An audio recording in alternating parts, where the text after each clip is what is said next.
Cocaine in my nose, got rose in my cup though.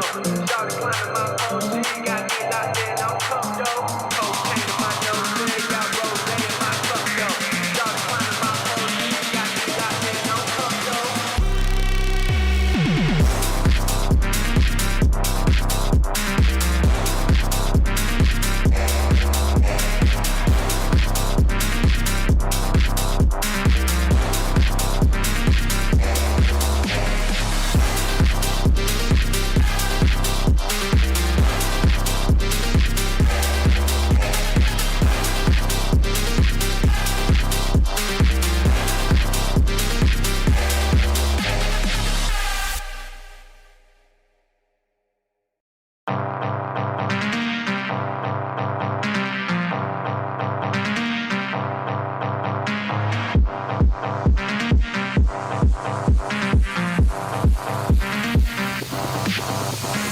Cocaine in my nose, got rose in my cup though. Started climbing my phone, she got me locked in on cup though. Cocaine in my nose, got rose in my cup though. Started climbing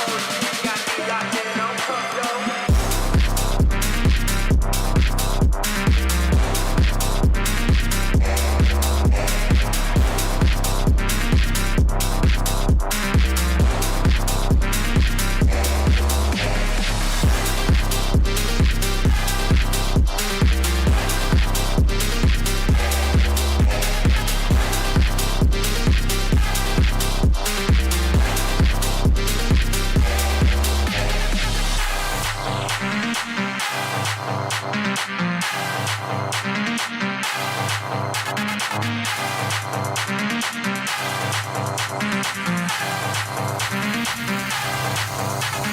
Cocaine in my nose, got rose in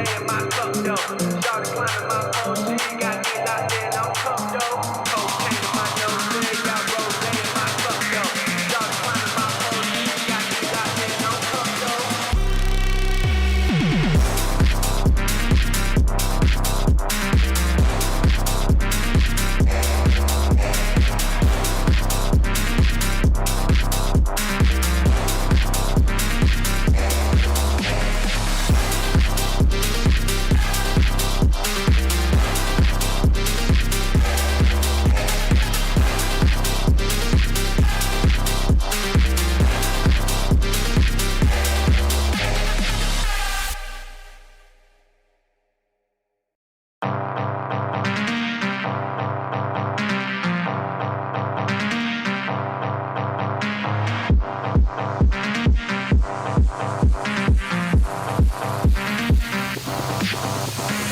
Cocaine in my nose, got rose in my cup though.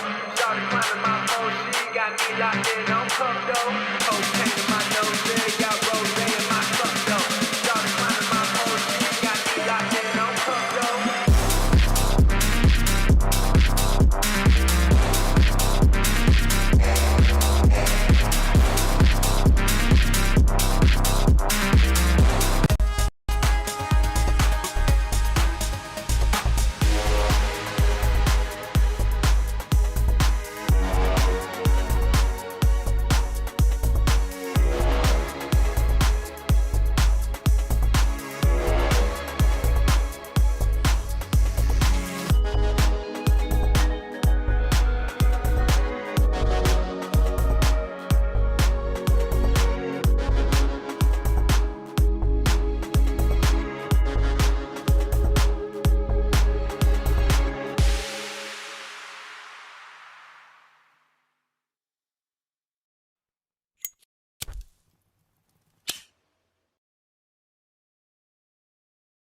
Well, good evening, everybody. It's a pleasure to be back.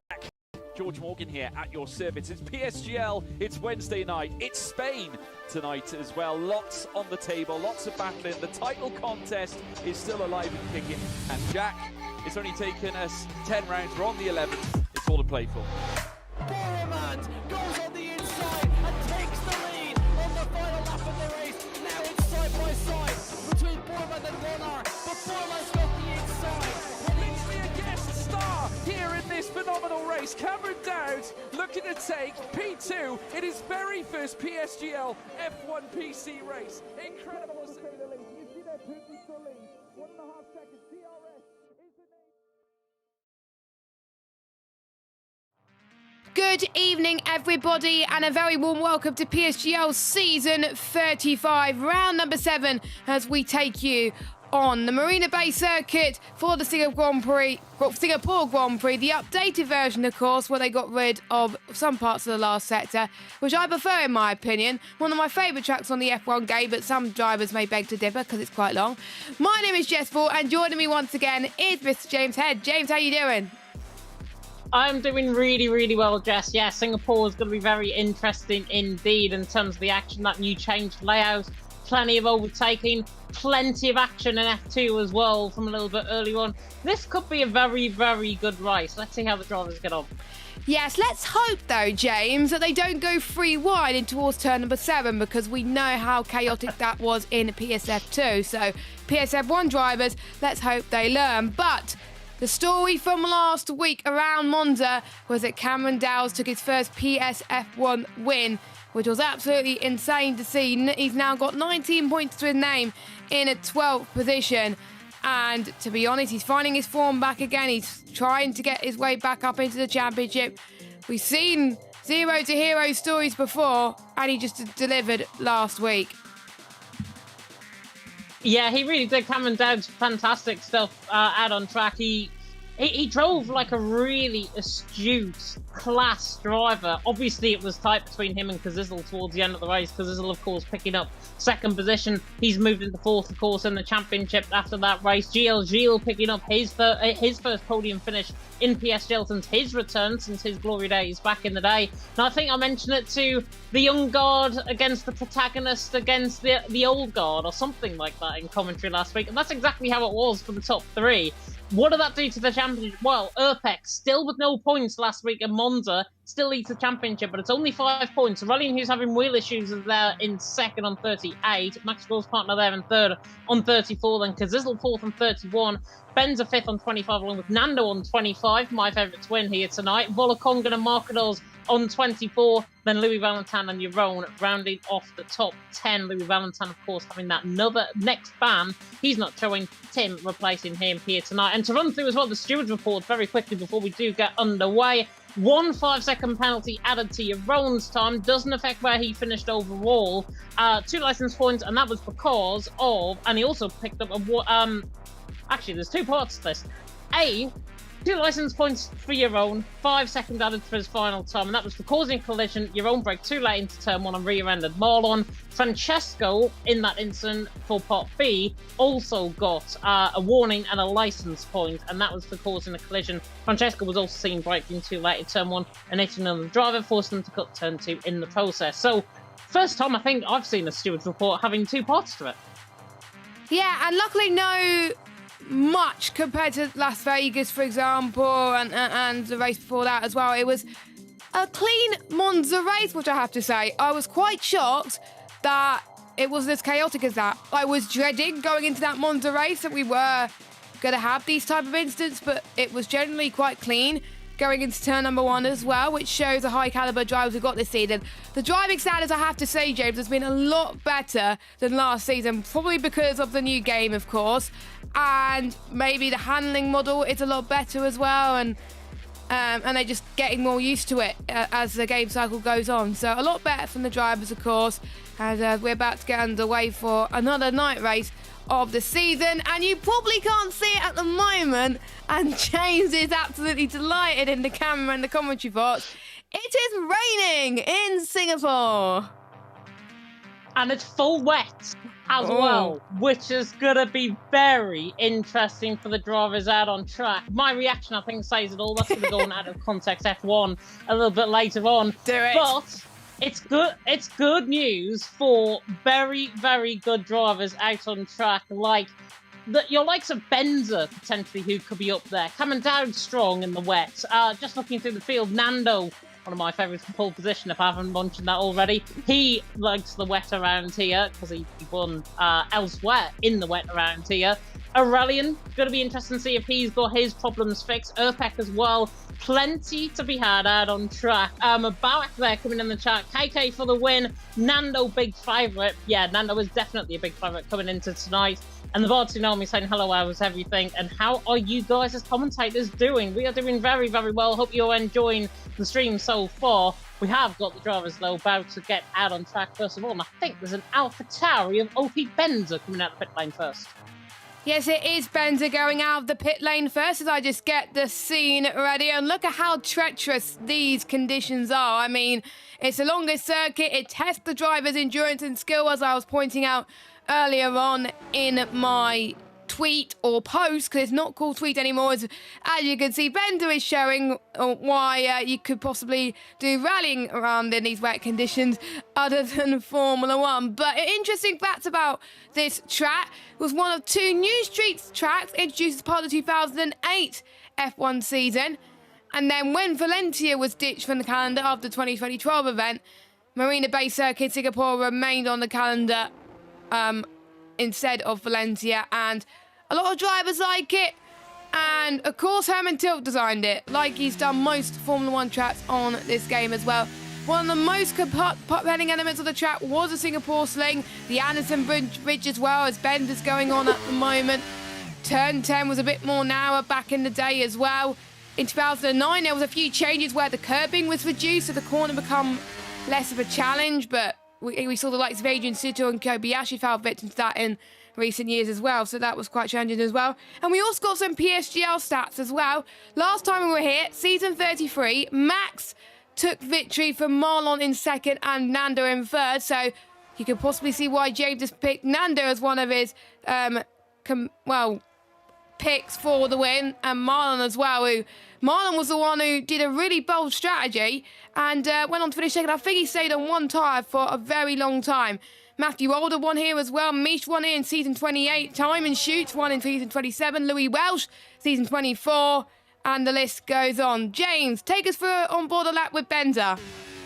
That's if we can see turn number one on board with them, because the rain is absolutely teeming down out on track. The lights really glazing on my camera angle, certainly through there. Coming down through the left-hander turn number 3, through the left-hander turn number 4. You can get an invalidation lap on the left-hand side here, as Flopman found out with a 3-second penalty in F2 earlier on. As Benza now comes through the right-hander turn number 5, down the infamous Raffles Boulevard, where we saw that 3-wide moment in F2. But we've also seen plenty of overtakes in real life Formula 1. 31-1 in the first sector. The driver's more likely going to be around the 150 mark rather than the 130 mark here in qualifiers. We now come through the right-hander of turn number 8 and in towards Penang corner at turn number 9 before embarking down in towards the old Singapore sling, the old S section, of course, that used to be here. Now just the left-hander these days. Capital of Singapore, by the way, is Singapore's. We now come through the left-hander of turn number 10 at the Singapore sling before the infamous Anderson Bridge. And Benza, very cold on his tyres, looking to really attack the Anderson Bridge, even in these conditions. Very, very hard to do so. And look at that car control. Now coming through the left-hander of turn 13 at the hairpin, passing one of the infamous domes on the right-hand side. Very similar to the Millennium Dome, actually, in London. 16.6 in the middle sector from him. And Benza looking pretty good, I've got to say, in this time. Obviously not going to be as quick as what we normally see in the drives, but this is still absolutely on the edge. You've got to have very good car control. Every single driver has got to have that car control. So now come underneath the underpass. He's nearly gone very deep down to 16 and 17. Just about recovers the car. Lost him a couple of tenths of a second through there. Now through the left hand. It's going to be around a 1:46.47 mark to pick up the session. Benza to the line. 46.5. But just because we're in wet conditions, Benza could easily go for another lap. Yes, I think so as well. And Benza is known as the Charles Leclerc of this league, I have to say. Takes pole positions, but misses out on the win quite narrowly as well, which is not ideal for him as well. We're on board with Aurelian at the moment, currently second in the championship, and he was asked about how his season was going by the new Twitter account, League Racing Report, and if you haven't followed them, make sure you give them a follow. The lovely George Morgan owns that account, and he made it yesterday evening, and so I thought I would give that a shout out because he plugged us. So we thought, you know what, we'll plug them. So check that out. We'll put the link in the chat as well if you haven't already seen it. But he's saying that he's been quite unlucky this season. He got rear-ended twice in Monza last week. He's still waiting for his first win as well. And like we were saying, he was having problems with his shifter, but he is here tonight, raring to go, and he's come across the line in P4. Cameron Dowles, James, the race winner from last week, comes out on top by a few tenths of a second. Marlon, who finished second in season 33, is in a P2. He's heading towards turn 7 now, and expect drivers to be on these tyres for a little bit longer. They won't go into the pits yet. Tim was experimenting on the inters, and so I can safely say it's not a good idea for the reserve driver tonight in the Alfa Romeo. No, he was 1.5 seconds off on Benza in that middle sector compared to him on a full set of wets. But the inters will definitely come into play. It actually looks like the rain is getting a little bit lighter just in the pit lane. Just visibly, it looks a little bit lighter in the pit lane, obviously with the cars stopping out on track. But it is getting lighter out on track. I'm on board with Yaron coming up now the straight in towards the right-hander of turn 16 and 17. I think he's on a down lap right now. But Yaron definitely getting lighter out on track, so the rain is already beginning to try and stop. It's going to be intermediate conditions very, very shortly indeed, so we will see more drivers elect for that. Corey's certainly one that's going to elect for that, as Yaron goes into 7th with a 46.482. Wiener is actually 1600 even behind him on a 146.498. So very, very tight indeed. Urpek is coming now across the Anderson Bridge as I ride on board with a very close, that inside wall there, through turn 12, then in towards 13 at the hairpin, and a 31-1 in that first sector. Marlon goes quicker now, 45 flat. Do not be surprised if you see majority drivers out on track. Urpek, again, is around a 46, is around a 16.6 that middle sector, so around Ben's sort of lap time, but he's on this first stint, he's on this first run, on this full set of wets, so they're not going to be coming online next lap around. If he was to save a little bit, which it seems like he is, he will go even quicker on that lap as the championship leader that comes through the final couple of corners. Marlon from Cameron Dowd from Keki top 3, and Urpek has absolutely duped me and you into the pit lane just because he's actually in. But there's one driver who's out on circuit currently, and that's Nando, who's saying a purple sector 2 on my end. Hopefully it's not a glitch, and if Nando doesn't win tonight, then he's going to prove James wrong, and James will look like a fool. But Nando been looking very good at these type of circuits in the past. Has won here before in other leagues. He goes up to the line. Not bad. Only third, which is pretty good to see as well. And we are starting to see people pick intermediate, and there's hardly any standing water at all around the circuit. So it is getting a lot better. Anyone else out on circuit at the moment? We've got Kazizel. He's diving it into the pit lane. Stefano just about avoids the wall there as he heads towards turn, I think, number 8. Now heading towards turn number 9 and 10. Absolutely love that part of the circuit, but you don't want to clip the curb too much because it really unsettles the car very much as well. So they're going to wait until the conditions get better and then go out on a Seb Inter. There's one driver, though, that's braving it out on a Seb Intermediate, James, and that's Volakongan. It is Volakongan, yeah. Volakongan's on an outlap right now. Benz is on an outlap. Tim on an outlap as well. Corey is actually the first one just to start the lap time. He's just coming across the line there in towards turn number 1. We'll see on board with him, see how the Inters get on. But he's got a little bit of traffic actually coming out the pit lane. One of the Hassas there getting out the way swiftly to the right-hand side. I think that's Rodadell on a lap. But Corey, through this first sector, I'll see what he is setting in terms of this first sector. Volakongan, I think, is going to be next up across the line. Corey now coming through the right hand on towards Raffles Boulevard at turn 5. Now down Raffles Boulevard, and this first sector is very quick. It's a 31-1 in that first sector, pretty much where Benza was in terms of his first lap time. Corey is around that. Of course, lap times will get quicker and quicker and quicker. Yellow flags, do not worry about them. It's just drivers backing off on an outlap right now. But Corey, so far, so good, I've got to say, Jess, on this lap. Yeah, so I think that it's proven that the Inters are the best tyres to be on right now. And if you're on the wets, then the tyres are going to get hotter and hotter, and it's just no point as well. But I think Corey's going to do a few laps so he can just get his tyres up to temperature. So maybe he'll back off after this one and then go out again potentially as well, because if it's raining in the race, you want to save some Inters for that, because you don't get too much under your disposal as well. We got more people on laps on the intermediate tyres. Tim is one of them who went into the pit lane. We'll see what his sector one is. 30.994. I don't know what he's at in comparison with Corey, but it's looking quite good. It says purple on my end, but again, that's out the drivers around him because he hasn't set a lap time yet. Heading towards the final few corners. Nails that right, does Corey. You can see that there's a lot more grip around this circuit.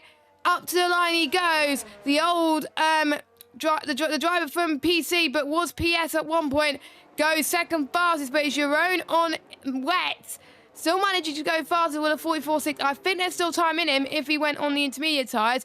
Volakonga's going through sector one now, but let's go on board with Tim. I think you could see he struggled a little bit heading towards the second part of the lap. So I wonder if he's going to find more time there. And there's a lot of traffic getting on in the final set. There's a few drivers about to start their laps.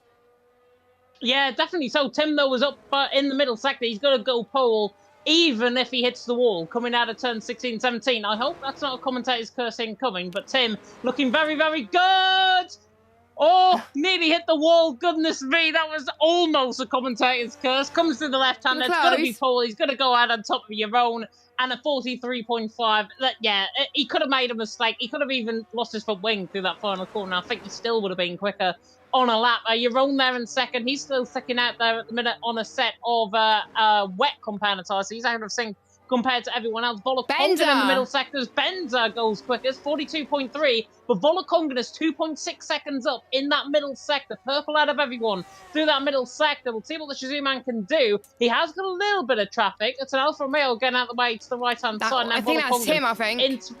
Yeah, it is Tim, I think. It's actually Teki, I think, on an outlap even. Volakonga coming through the right-hander of 17, and now in toward the double left of turns 18 and 19. Is Volakonga going to go quicker than Benza? No. Goes second, but still plenty of time to be found in terms of this lap time. We should see 140s before the end of the before the end of qualifying even. Before the end of the race, James? Oh my goodness, we're not at the end of the race yet, but yeah, I have to agree that I think more time is going to be found from some of these drivers. Volakonga getting quite close to Benza, but unfortunately not making it. Stefano's about 1.1 seconds up, so the track is getting quicker. Aurelian, who's currently P2 in the championship, let's see what he could do. He goes third. We got, I think, we got Erpek actually going up to the line, your current championship leader, and he goes fastest with a 142.298. He's also been asked how his season has gone. He's felt like he's went good for him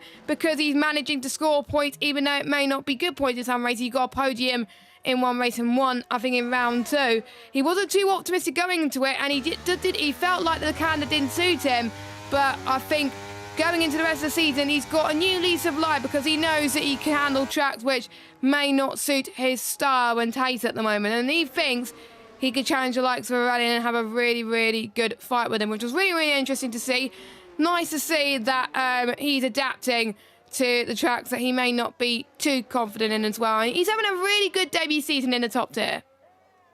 Oh, he is. He is. He's took it to like a duck to water, really, Erpek so far. I mean, quite literally, duck to water as Marlon goes quicker, 41.8, and actually bettered by Stefano with a 41.3. Didn't last that long out in front, did Marlon. But Stefano there out on top, Marlon second, Erpek there in third. Benza was 4 tenths up, by the way, on Erpek in that middle sector before he decided and elected to come in the pit lane. It looks like Cameron Dowd is on a lap as well. I think he's coming out through the right-hander underneath the underpass of 16 and 17, looking good as the Scotsman now coming through into the final couple of corners, but he's actually not because he's coming in the pit lane. Ryan has gone quicker though with a 41 flat. My man for pole position right now is down in 15th position. It's not looking good for the man, Mr. Nando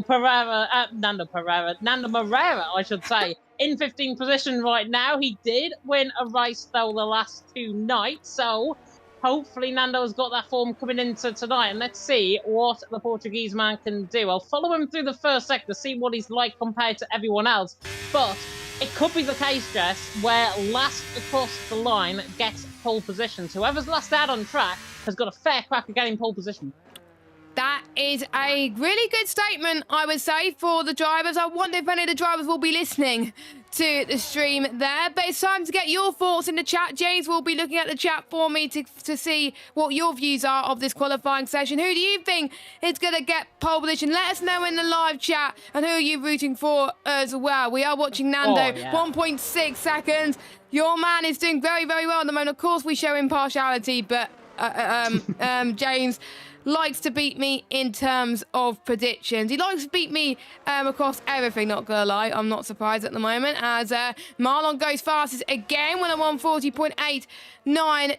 I think we got Nando's teammate on another lap, maybe. We'll see, unless he backs off. He goes, oh, he's 9 seconds down, so I think he's gonna go for another lap again, because he's got plenty of ERS. Yes, he is. So let's watch on board with Nando once more as he goes back through the bridge as well. James, have you had any predictions?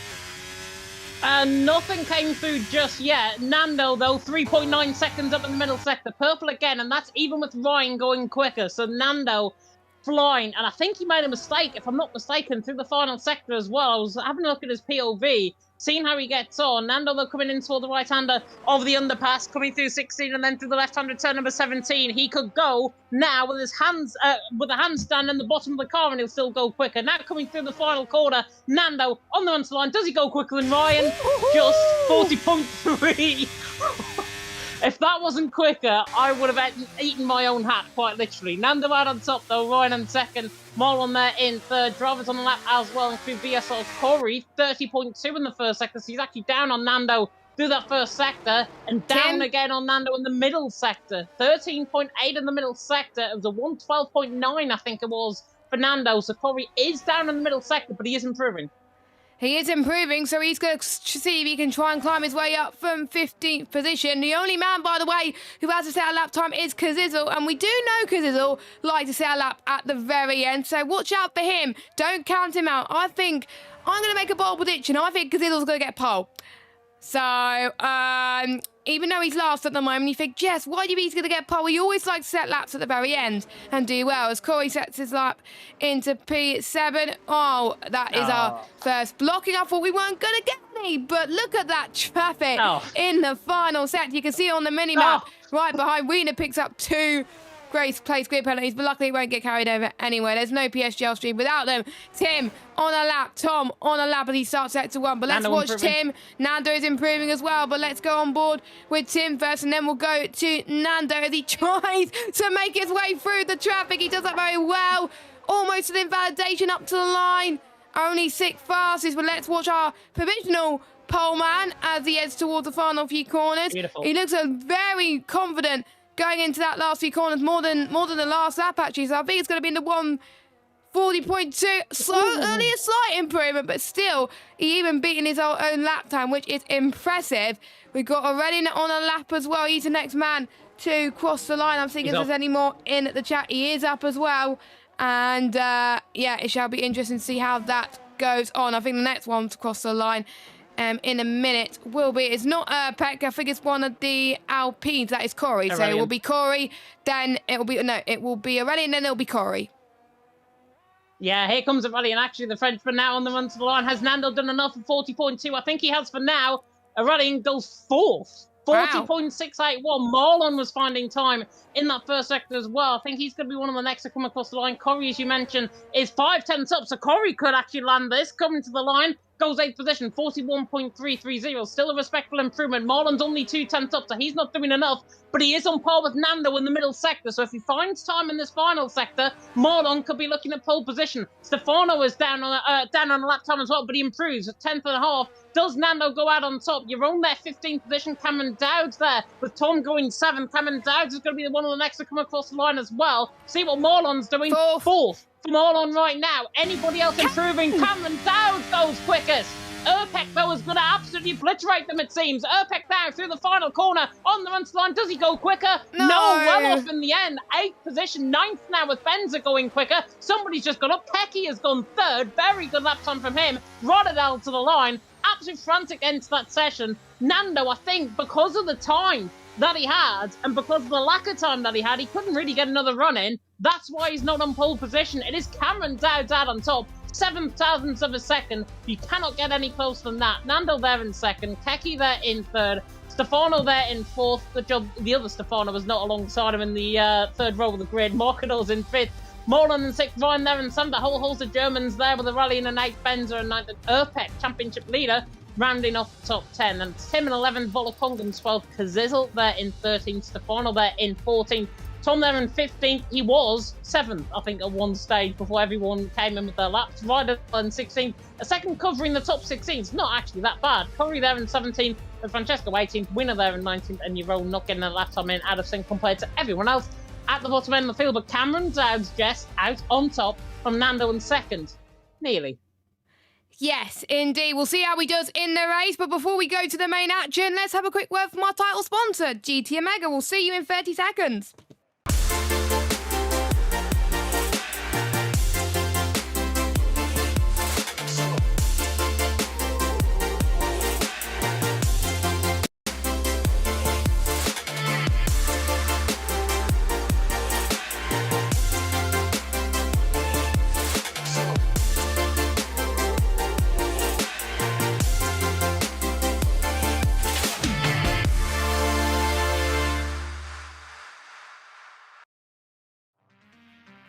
Welcome back to some more PSGL PSF1 action, and it was a wet qualifying with a difference. It started off in the full wet conditions, and then it was intermediates. We thought it was going to dry, but it didn't dry, and it stayed in throughout the entirety, and it was one of the drivers who crossed the line last who won that one, and it was Cameron Dowds who got pole position for today's Singapore Grand Prix. And we are about to have a lobby restart as tradition, because I was having about Wiener legal blocking twice there in that one as well. But Cameron Dowds continuing his form from Monza last week. We've seen that with many drivers in real life. Once they find their form, they just try to want to continue that and push, and want to strive for even more. We saw that with George Russell when he got his first F1 point. Same with Mick Schumacher. When he finally got their first F1 point, we stopped talking about them because, you know, they did it. That's the same with Cameron Dowds. It is the same from Cameron Dowds. Form is one thing, class is permanent though, and I think his class has carried him through there in qualifying. Nando, obviously, as I say, out of sync slightly compared to everyone else, and I think it was that didn't get him on pole position in the end. Cameron Dowds was in that group of cars, that gaggle of cars that came out very late on in the day, and Cameron Dowds in the end was the one that qualified out on top. And I literally said in qualifying about a couple of minutes beforehand, last across the line, or near enough last across the line, will get pole position. That's exactly what happened. Cameron Dowds, Nando went early, didn't pay off in the end. Cameron Dowds and Keki did go late, and they've ended up first and third in terms of qualifying. So very, very good showing from them. Giving a big shout out as well to F7R Stefano. Stefano, I think that's his best qualifying of the season, if I'm not mistaken, in fourth.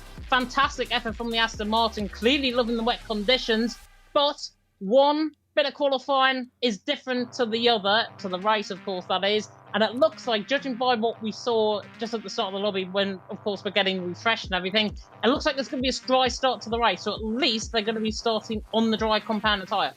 Yes, and with the dry compounded tyres, since they didn't use it in the qualifying session, they get 3 sets. So they will have about 3 sets of softs. They go for the balanced option. And I think with these type of tracks, I definitely considered it when I was doing a few league races around Singapore. I think I've done about 2. Got podiums in both of them, 1 in 1. Just saying, cheeky plug. I felt like the harder was the best option, because realistically, the softs are not going to be the best tyre to go on around Singapore. It doesn't last at all. According to our notes, it lasts about 8-9 laps, but no. I doubt that's going to be the tyre to be on tonight. Most people are going to start on the medium compounded tyres, as they do anyway, or even the hards. We see it having a lot of people try the hard strategy. We even see quite a lot of people do the overcut strategy more than anything, because we always talk about, James, haven't we, why, undercut's so powerful on this game. But this could be maybe one of the tracks where we see more people going for the overcut rather than the undercut. Yeah, overcut is so much more powerful around here. I was commentating in the other league for the other team event, And the overcut was so much more powerful. Nando ended up winning that race, by the way, and I'm hedging my bets once again that he will win from the front row of the grid. But he overcut, he pitted in lap 17 from a set of hard compound tyres to a set of mediums. That was pretty much watching F2. Me and Jess were watching F2 before we came live. And F2 was pretty much the same. Drivers coming in around about lap 17, lap 18. That seemed to be the optimal time to come in from a set of hard compound tyres for a set of mediums. Interesting, actually, because I've got a photo from Markedos there in the chat. And his hard compound tyres, they go to around about 45% left in terms of the tyres when they decide to come in the pit lane. And that, I think, is with him pitting in on lap 17.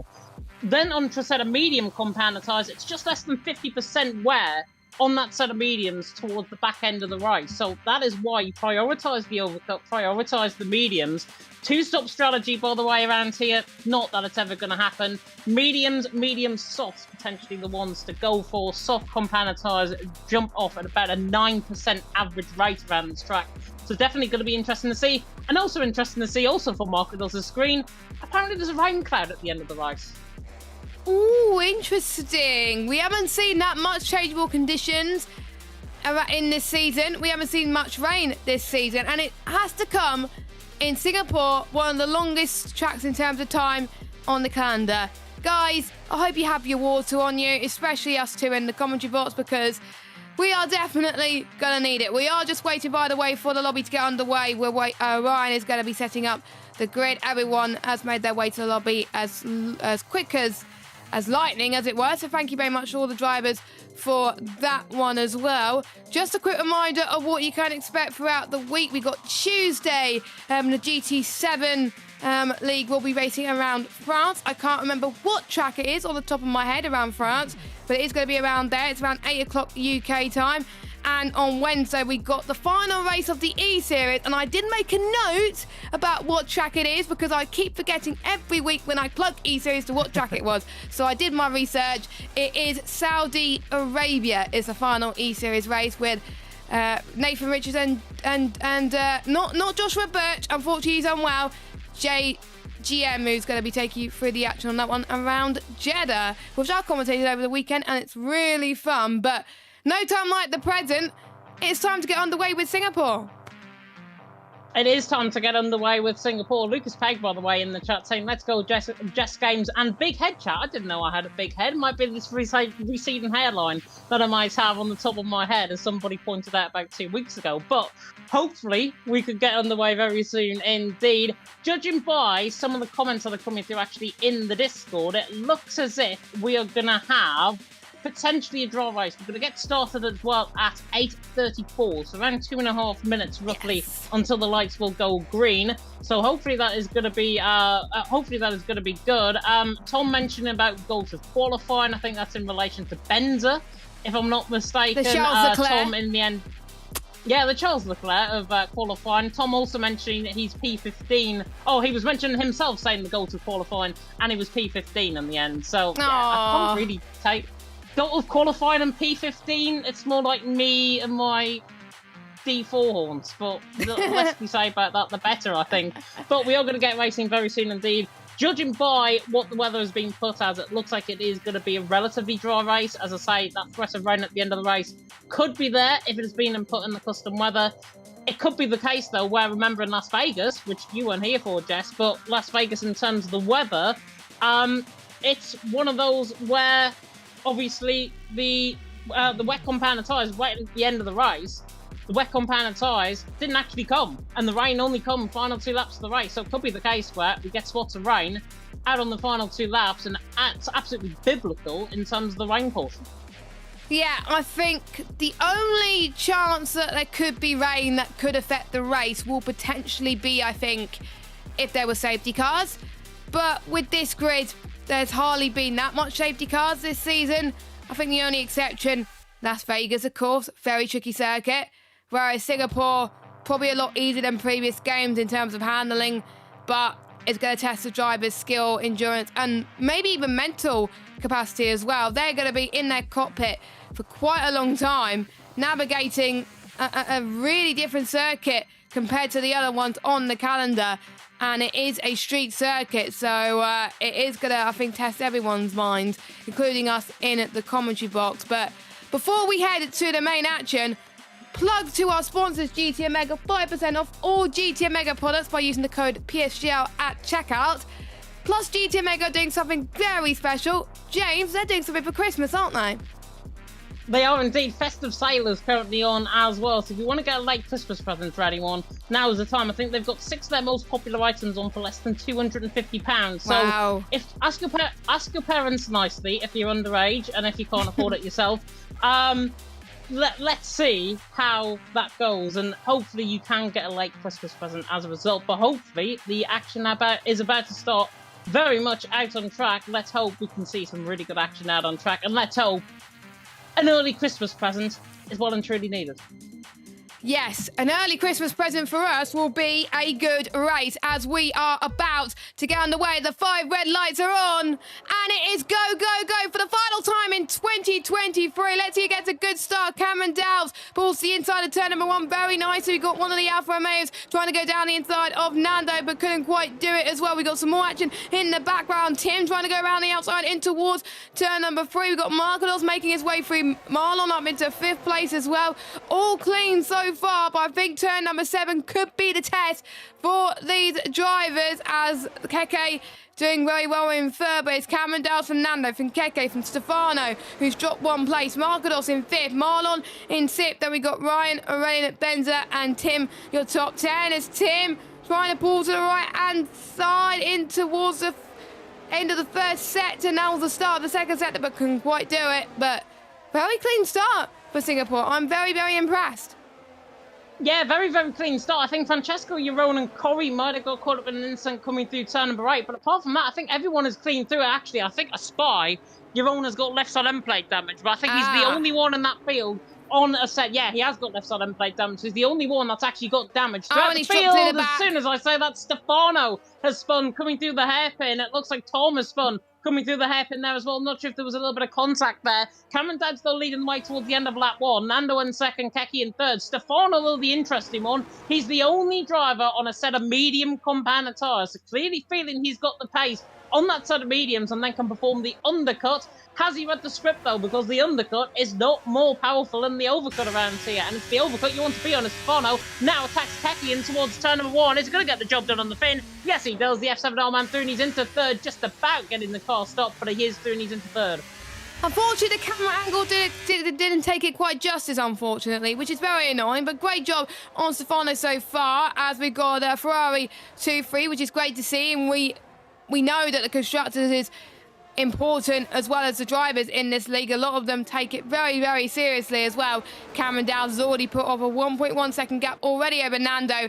He's breaking free of DRS. I wonder if it's going to be a battle between those two for the win tonight. Jeroen goes into the pit lane to repair his damage to the car, and he's going on to a set of the mediums. He'll probably do a double medium stint till the end, because he's already used one at different tyre compound. As Ryder does get past Erpek. Erpek was struggling a little bit in Monza last week.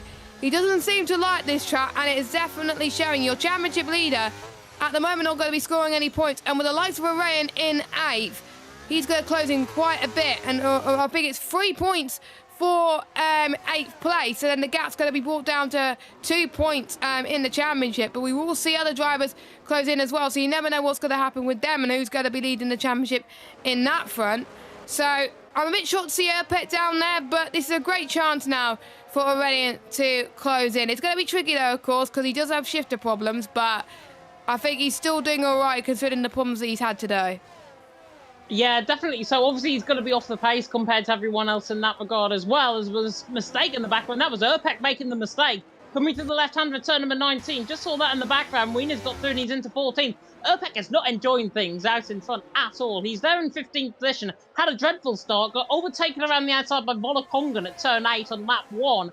Definitely not the place you want to be. He's dropping down the field. He's got Wiener now in his sights, actually. DRS now enabled, of course, on this lap, but I think he's just going to sit and wait in behind. In fact, he hasn't got the pace because Wiener is using that ERS just to try and defend, and Erpek there remains in 15th position. But a very, very good start by everyone, which is really, really good. Dirk there saying in the chat, What did Cameron Dowd change his PSN for Cammy Dowd? I don't even know that myself. So answers on a postcard, please, with that one. But he is doing that on top. No matter if he's called Cammy or if he's called Cameron, he's doing that on. He's doing well out on top. Nando there in second, Stefano there in third. But I think Ferraris, if they want to try and just play the team game, because they're of course 7th in the championship coming into tonight. 33 points to their name. Nando and Mubarak, of course, the full-time drivers. But Stefano, of course, being a reserve, I believe he doesn't pick up points for Ferrari. I might be mistaken, but they don't. He doesn't pick up points for points. So Stefano essentially can be used as a guinea pig. Obviously, there's the whole rule around collusion and everything. But if I was him, as Nando's just on wide, couldn't see the final corner there, I would actually swap these guys. Stefano has got very limited ERS, which would be the concern. But I would swap Stefano for Nando. Get Stefano on the pace. See if he's got the pace on those.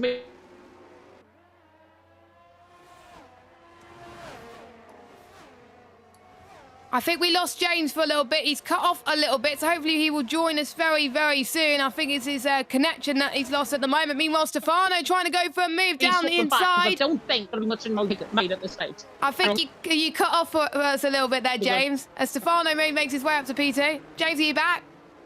Yeah, I'm back. Oh, good. Yeah, we were talking over each other, and I'm not sure I know if it's Discord having a hissy fit, but there we go. Stefano made a move on Nando up into second. Positions gained out of all the drivers. The biggest gainer has got to be Ryder Dow and obviously Stefano up 3 and 2 positions respectively. Kazizzle up 2 places. We got Corey up 2 places as well. Biggest loser was OP Stefano because he lost 4 places. Even though Jeroen had to change his front wing in the pit lane, technically because he started 20th, he hasn't gained or lost anything. So the only way to go for him is up. Stefano is now within DRS range of Cameron Dowd. So now Stefano's got past Nando. He's going to be able to push. I'm very impressed with Stefano's pace around this track. Of course, he's a former PSF2 champion many seasons ago, and he's definitely showing his upper hand here in this championship. Actually, no, I'm not sure he was an F2. Oh, it was Frankie that was an F2 champion. I'm getting my things mixed up. But he did dominate the F2 scene one season, and he made his way up into F1. But this is the F7R Stefano that we know. This is why F7R has picked him up to join their team. This is the pace we're seeing. And they almost got a bit squirmy heading towards turn number 4 and 5. God, I thought he was going to stop for the turn 5 there. God almighty, he was close to that wall with Stefano. I was on board with that as well. I was thinking, God, he's going to hit the wall here. He's going to hit the wall. But luckily he didn't. He gets away with it. And he's actually gapped Nando now. So all of that with me saying they've got to work together as a team, that's definitely not the case right now. But Nando doesn't want to hurry at all. Peki there in 4th has got more ERS than him, so they can easily try and work together if they can. Nando there in 3rd, though, doing a good job. Alex the G, though, in the chat mentioning, good evening to my favourite PS commentator, and hi, James, also. What is it with people and disrespecting me tonight? It's you should respect James, because he's one of the best commentators out there. Just saying. It's Christmas in a week. It's Christmas in a week. Do you want to get something under your tree? I think if they're not nice to you, they deserve coal. Just saying. Just saying, putting it out there. The only person that could be mean to James is me. Exactly. Because I'm his boss at PSGL. So yeah, but I'm nice to him anyway. So I'm never mean to him unless we're out on track and he beats me and he bullies me down on track. But anyway, moving on that bombshell. 4/10 of the gap now between Cameron Dowd and Stefano. We got DRS activated currently, so I think Stefano is going to go on the attack. No, he's not. He's hardly got any ERS. He's going to be on 0. It's depleting very rapidly. So is Cameron Dowd as well, heading towards turn number 7. And look at that straight line speed from Stefano. He's looking ever so quick, but he just can't get past right now. All it takes for Stefano to get past is maybe for Cameron Dowd to make a mistake. Stefano needs to save the ERS because we know that these mediums doesn't last long around here because of the temperatures and tire grip and the nature of this track is so technical. So Stefano's got to get a move on. Nando in 3rd place, but surely he would want the win. But Keke, I have to say, is my surprise at the moment. In fourth position, is improving race after race, I think, in this league. He was in F2 last season as well, I believe, and he's definitely showing his mark in PSF1, beating some of the F1 legends that came before him, who are still on this grid. And he's chasing down Nando for a podium. His pace is incredible, but the drivers have got to keep an eye on fuel. That's another matter here. Yeah, definitely. So Keki there in fourth has got to try and close in now, I think, on Stefano. Stefano's got away on the back of Cameron Dowd. Them two are going to fight pretty much until they're hard to content. Stefano is beginning to save up a little bit of ERS, maybe for that burn up down in towards Raffles Boulevard. He may hit the front, but my concern would be with Stefano, his tyres, because he's on the wrong strategy. Let's just face it. He's on that set of mediums early on. Set of whole compound tyres. Realistically, he's going to be pitted in around about lap 12, lap 13 to go on a set of whole compound tyres towards the end of the race. And again, he makes a mistake coming out of turn number 5. It's not one of his favourite corners coming on towards Raffles Boulevard. It was just a slight mistake. Puts him now back behind Cameron Dowd again, trying to hunt down Raffles Boulevard. Somebody that is looking close, so I think it's Rotterdam on the back of Kazizel running down the straight. It's going to be remaining at 0.3 of a second, though, for 12th and 13th position. Unlucky for Selma right now at this stage for Rotterdam's perspective. Nando's just beginning to try and edge that gap back in towards a second, and then he'll be right there or thereabouts. But at this moment in time, it's this whole big DRS game of chicken that they are playing right now in the streets of Singapore.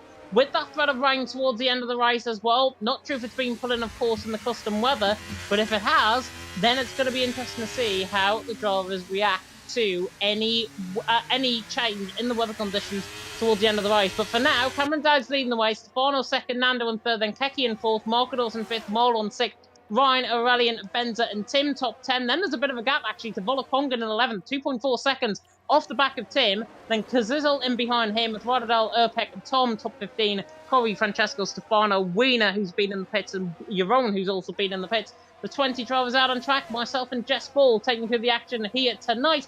Cameron Dowd, though, hanging on out in front, but Stefano right there with him. Surprised, though, I thought the mediums would have been quicker. Yeah, I thought the mediums would have been quicker as well, considering it's about a 6/10 difference between the tyres. But I think it's just probably maybe tyre pressures or even temperatures in general for the tyres. Or it might just be the hards are a bit more comfortable around this track. I found it around here in Singapore, the hards to be quite a nice tyre compared to other circuits. Most of the leagues I'm in do a 2-stop, and this is one of the tracks where I'm a bit more comfortable than the other tyres to go on the hards for a little bit longer. So not really that surprised to see drivers more comfortable there as well. So imagine what they're going to be like on the set of the medium tyres, but they will be on lower fuel, so they probably will be able to manage the mediums easier. As Ryder does get past Kazizel up into 12th position, and he's now going to chase down Volakongan for maybe the last few points as well, which is going to be interesting. Top 10 in PSGL, remember. Score points in this league. First place gets 16 points, and 10th place gets 1 point. And bearing in mind, they got a 2-week break after this. No racing next week. So, of course, next Monday is Christmas Day, I believe. So, we wouldn't want to be commentating on Christmas Day. And then, of course, we've got New Year's Day the following week. And then we'll be back on the 8th of January. But we've still got plenty of race action still to come around here. And we still got plenty of stories to be told around here, including this one. A three-way fight for third place, the final spot on the podium. It's the Nando train along with Keke and Marcados being the passengers of that train at the moment. But if Keke wants to be the train driver, he's got to make a move very, very fast. But he's losing ground to Nando, but Marcados is gaining on Keke. So we'll see what they can do. Oh my goodness, Marcados. That was a save and a half. Good car control. He has got that time penalty, as I was just about to say, but Keke does manage to get some ground in the end and took that advantage with both hands, and he's now up to third. He is up to third, yeah. Keke up to third, Nando there in fourth. Ross Greenhorn asking in the chat, James, who do you think will win? Nando was struggling right now. I've hedged my bets quite literally in terms of putting him for the race win. He seems to be cracking under the pressure that I'm putting him in, quite literally. Nando there in fourth. Commentator's curse, quite literally, which was done a few hours before the stream even began, by the way, on X. But Nando there in fourth, he's definitely struggled a bit. I'm not sure if he's got like a lack of pace on those tyres or if he just isn't happy with the setup or whatever. He's really struggling. He's got Markedos there in behind in fifth. If it was to be the Markedos train, it would be pretty unreliable, like the German trains that, of course, are there. Alex G will definitely know about that. As Markedos is right on the back of Nando, he's going to have to get this job done, though, because Nando's out of ERS. Markedos to the inside on. The German now Thuni's into fourth. The Finn there in third. The Finnish trains run in all weathers. So Keke definitely weathering up to the storm that is about to come his way from in behind. With Markedos in fourth, Nando there in fifth. Doing a good job, though, the Scotsman out in front. Cameron Dowd is currently holding right now. Dirk there saying on the track, Keke for podium. Certainly looking good. And he now needs to work with Markedos to get on the back of Stefano and Cameron Dowd. If they don't, they're going to be at a big deficit towards the end of the race. The overcut, of course, more powerful than the undercut. Let's see and wait and find out how this race is going to progress. So rallying, however, is on the back of Ryan running down Raffles Boulevard. Is the Red Bull going to get the move done on the back of the Aston Martin? Yes, he is, to the inside line. Does a rally and go, and the two-time F1 Esports Challengers man is Boonies into seventh. Yeah, that is a lot more like a rallying at the moment, of course. One of the Challengers races in Silverstone, I believe, as well. But he hasn't won a race in PSF1. He said when we were speaking to him earlier that he wants to win one.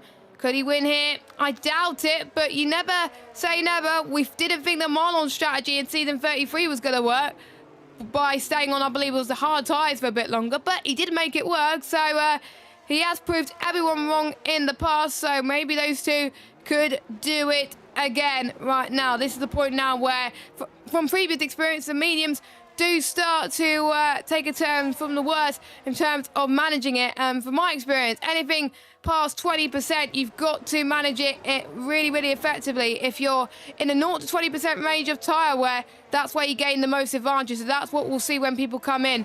But right now, this is the phase where they just make sure they do keep it on the track and defend from what's around them, because you never know what could happen in PSF1. As well on lap 11 of 31, as Keke's dropped a little bit, by the way, to Stefano. So I wonder if Stefano has taken what we just said literally and saying, you know what, I'm not struggling on these mediums. I want to push on and get past Cameron Dowd for P1. I want to take a win here as well and prove the critics wrong. And that's exactly what he's going to try and do, but not quite yet. Lovely. Yeah, nice move as well for Markedos in the background. Beautiful, actually, down in towards the Memorial Corner at turn 7. Gets the job done. Through on Keke into third. It's a little bit strange, this race, because I'm literally egging on the likes of Keke, the likes of Nando to get on with things. And they've dropped now 2.5 seconds to Stefano and Cameron Dowd. I'm not sure if it's tactical or whatever, or if they just do not have the pace on this sort of hard compound of tyres. It might be the latter rather than the former. But it's a little bit strange because Cameron Dowd and Stefano just sitting pretty out in front. They're now beginning to use up they're beginning to save their ERS even. Markedos are beginning to use it up. And yet if Markedos uses up his ERS, he's not going to be anywhere near the front two, and he's still going to be out of ERS and DRS range. So it doesn't really make any sense. No. What is going on right now? Cameron Dowd's leading, Stefano in second. I think it's just the case, Jess, where the front two are just absolutely on it, lap upon lap. And Markedos and Keke, Markedos now has said, sod this, get on with it. Keke and Nando in fifth position. Markedos has left them for dead, and Markedos now really needs to get onto the back. But he's only got 11% of ERS. Hardly going to be anything to use. He's hardly going to get an inroad into Cameron Dowd and Stefano. The front two are having an absolute blinder in terms of tactics. But remember, overcut is more powerful than undercut. That is the big thing to think about this, as Waddle makes a mistake there on the back of Nando coming out of turn number 5. Down Raffles Boulevard we come. But overcut more powerful than the undercut. And remember, Stefano's on that set of mediums. He's going to have to pit in sooner or Yeah, but you all have to pit sooner rather than later, really, to be honest, because otherwise he's going to struggle right now. But I think maybe in a few laps' time, I'm going to predict that they're going to come in to the pit lane for Stefano. But I think Stefano's got to get the move right now. But he's not going to do so yet because it's a very technical part of the circuit. As James cut off from me there again, but luckily he was just about to finish anyway, so that was all right. Perfect timing there as well. Keke is losing a bit of ground to Margalos, unfortunately, as well. I don't think anyone else has got relatively close to get the move, but look at this train from, I think, the likes of Keke all the way down to, I think, Tim in P10. This is the fight for 4th place, and if Keke doesn't get a move on, then he's going to be left for dust and probably being passed by a lot of cars that could be quicker than him and managing their tyres better and managing their ERS better as well. I haven't seen what they're like, but I've seen less people having ERS depleting compared to the ones near the front. So I think the ones near the back are saving a bit more. The ones near the front probably pushing to make sure they stare ahead. James, this is Stefano's second attempt to try and get past Cameron Dowds. I wonder if he can do it. No, I'll literally say that now. No, he's got 24% of ERS. He's not using up. He's not in any hurry. He's just going to sit in behind Cameron Dowds just to keep on applying that pressure and hope for a mistake. If he does that, though, he might make a mistake himself, like he just nearly did at turn number 7 there. But Stefano is controlling this race well. I think Cameron Dowds is controlling it better, though. He's got slightly more ERS there out on track.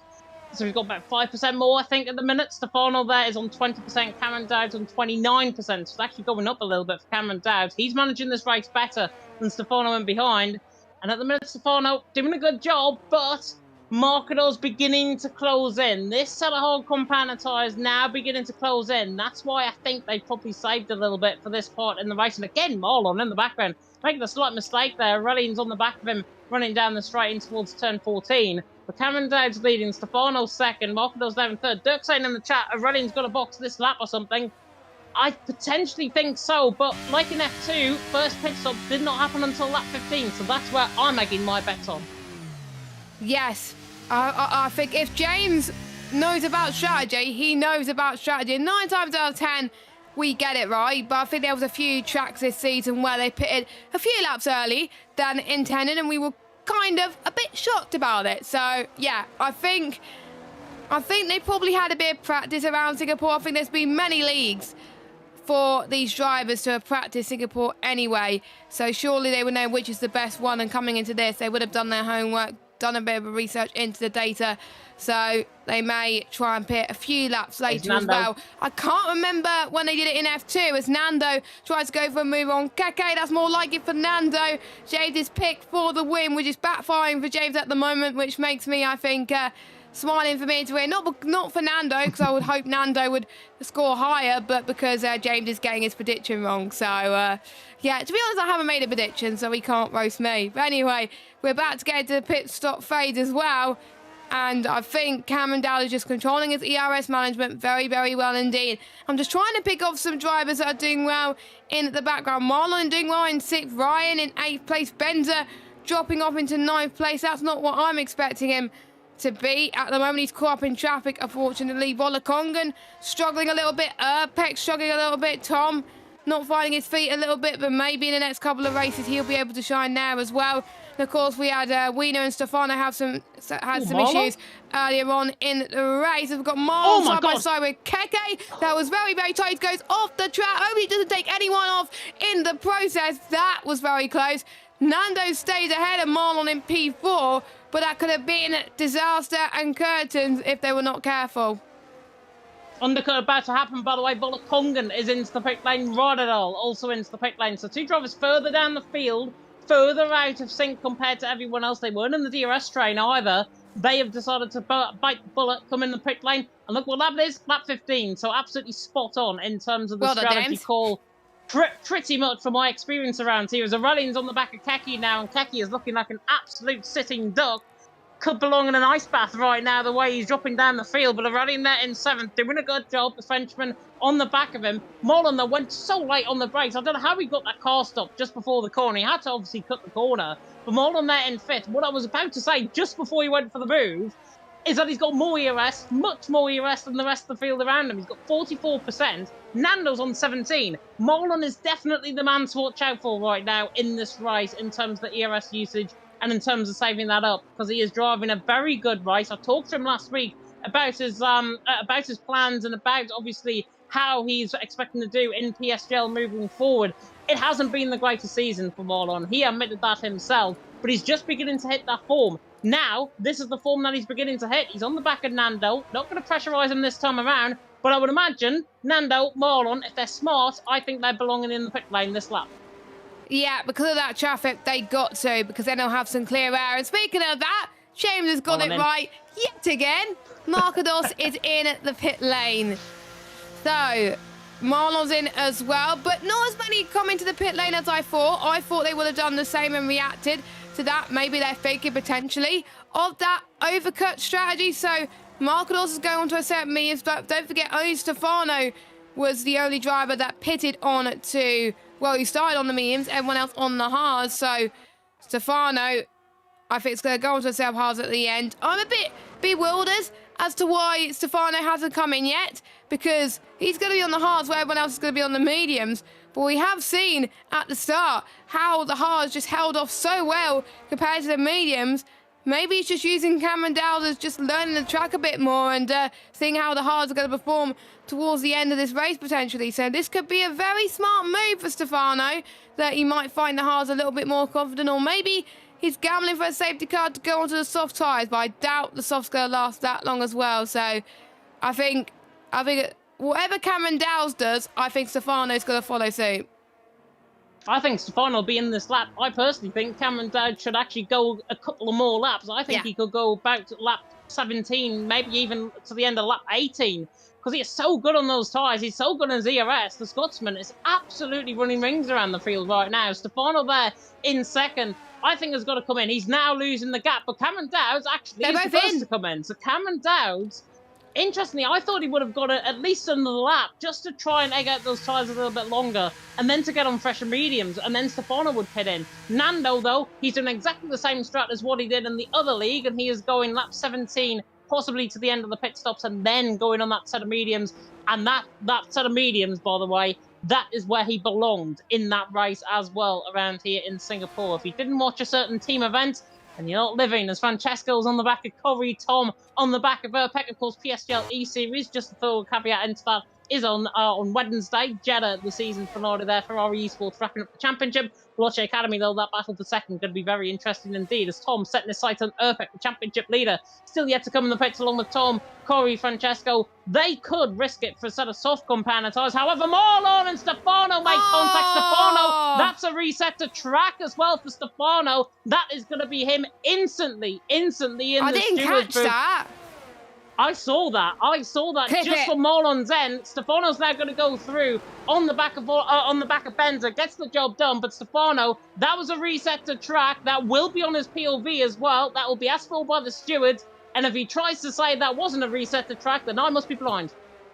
Hopefully the game hasn't automatically reset him to track, because... No, it was so quick.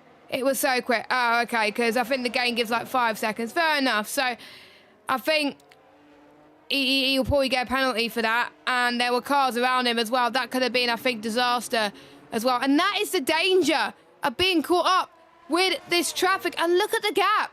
Look at the gap between Stefano and Cameron Dowd. It's massive. Nando comes into the pit lane. And let's jump back to this battle, actually, because it's going to get very entertaining between the likes of Stefano and Benza, side by side with Keke and Ryderdale. Where's Ryderdale coming all of this? He's come out of nowhere, and it's proven that undercut strategy perfectly. As I said, my words wrong, but who cares? Erpek, by the way, gets a 3-second time penalty. We're already on lap 18 out of 31. Where's the time flying by? Well, if you're having fun, that is probably what is doing it right now. As they head towards turn number 1, we're seeing, I think, Nando coming out of the pit lane. I thought that the overcut was going to work. It seems like it's the undercut. Obviously not. Obviously, we don't know our stuff quite clearly. Yeah, exactly. I think because I think in the other league the overcut worked, but in this league the undercut worked. Interesting. Undercut worked. There has been a patch update, though, since that, so that potentially maybe fixed the overcut factor of things. Undercut definitely more powerful, it seems, around here. Nando, by the way, is now behind Aurelian, which is not the best sort of news that I'd be hoping for. He's well back in the field. He crouched the wall there as well, coming out of Penang corner down in towards turn number 9 at the Singapore Sling. That has given, though, Cameron Dowd's a really good chance, but look where Stefano's came out in all of this, Jess. Look at where Stefano is. He's there, behind Kongan. How's he ended up there? Obviously, he had that reset Kongan? and that instant... He was like 10th. And he's now in P4. Stefano had that contact with Marlon, which I can totally understand. That's why he's lost the time. Yeah. But he's lost so much time. Even with that reset to track, he's now under pressure from Benza, running in towards the right-hander now of what? Turn 16, 17 this is. Tim, by the way, into the pit lane. Kazizil, Tom, Urpek, Corey, all going to go on a set of soft compound tyres. Mark my words right now. They've got to go set of soft compound tyres. They last around 8 or 9 laps. They go to lap 22, 23. They can make it to the end as Benza attacks there. Stefano in towards turn 1. Not going to get the job done. Marquez, though, is side by side with Francesco, who's in a real meat in the sandwich. Cameron Dowd is through as well. On the back of Corey, as Marquez going to try and chase after the back of Corey to try and get a move done into a Memorial corner. Not quite. The Aston Martin, though, is stuck in traffic, and he gets a tap from the rear end there of Francesco, who was so late on the brakes. OP and F70 once again getting involved in a bit of contact. Cameron Dowd, though, round the outside of Urpek, absolutely minces him. And now in towards the Singapore thing, sets his sights on Tom. Is the Shazoo man going to let him through? No, you bet he's not. I think he's going to try his best to do all he can to get past, but don't forget Tom has still got to pit, so is Kazidal. So I don't think Cameron Dowd is going to try and pressure that much. He's going to go for a move on the inside. I think he's going to get it. Yes, he is going to get it as Cameron Dowd's up into P2. And he's going to set his sights for Kazidal. But I think Kazidal will come in soon as well, so I think he doesn't have to matter that much. But Cameron Dowd, I have to say, is doing an excellent job. He's pulled off his strategy absolutely right. Everyone else is going to try and get past Tom, which is easier said than done. Margados gets past, a great move from him. Margados is in P2, but he's got that penalty. He's got to make sure that he can get rid of that deficit and clear away from the rest of the field, which, again, is easier said than done. We've got Tom, Peck and Corey all in the line. And then the next medium runner after that is Marlon. Then we got Francesco, who hasn't pitted. Then we got the likes of Waller, Congan and Benza. This field, James, is all over the place. Oh, and Marlon nearly has contact with Corey, getting the move done around the outside of turn number 4. Nice move in the end, but that was a bit helter-skelter from the German, as now he sets his sight on his teammate, Urpek, running down the straight in towards turn 7 of Raffles Boulevard. Urpek is draining this ERS, wants to keep this move. Marlon, though, on the fresher tyres, easy as you like to the inside of Memorial Corner, doing his into 5th. And now he's got a Shazoo Tom ahead of him, which is going to be very interesting indeed, because these two have made contact in the past around here. Yes. Now coming to the left-hander of Penang Corner, running down towards turn number 10. I think, though, Marlon could dispose him in towards the Singapore sling. No, Exeter remaining behind, and probably the best thing to do as well. Will be forced to lose time now. Coming across the Anson Bridge, maybe down the inside into the hairpin. Marlon, though, is going to get so much traction coming out of the hairpin. Cameron Dowd's now passing Kazizzle for the race for the race lead, even not for the race win just yet. Marlon, though, is there now into 4th. He's having one of his better races of the season. It's very good to see. It's Singapore, and that's all because it is Singapore, and he finished 2nd, of course, the last time he came even season 33. So he's definitely loving this track. He's also loving the fact that I gave him some kind words after last week as well. So that's why he's getting egged on. Yeah, he's done very well in the past couple of races, and I was watching a few of his races in a 24-hour event that we did in the weekend, and he's did well there too, so maybe he's picked up his form since then too. I think he's just become better on this game, which is really great to see. This is on merit. He doesn't have to do a crazy strategy this time. He's there on merit, and he's doing a very great job. Meanwhile, Marcos has got past Kazidzel up into 2nd. Volakonga's going to try and do the same on the Corey up to 7th as well. I'm going to predict there's going to be no safety cars, but knowing me, there's probably going to be one. So let's hope there's none, because so far the racing has been okay, as Benza gets past Francesco as well. Benza, I don't know where he is, because there's about 1, 2, 3, 4, 5 drivers he's still yet to stop. Stefano is still on the hard tyres, and he's under pressure from the likes of Keke and Ryder down behind.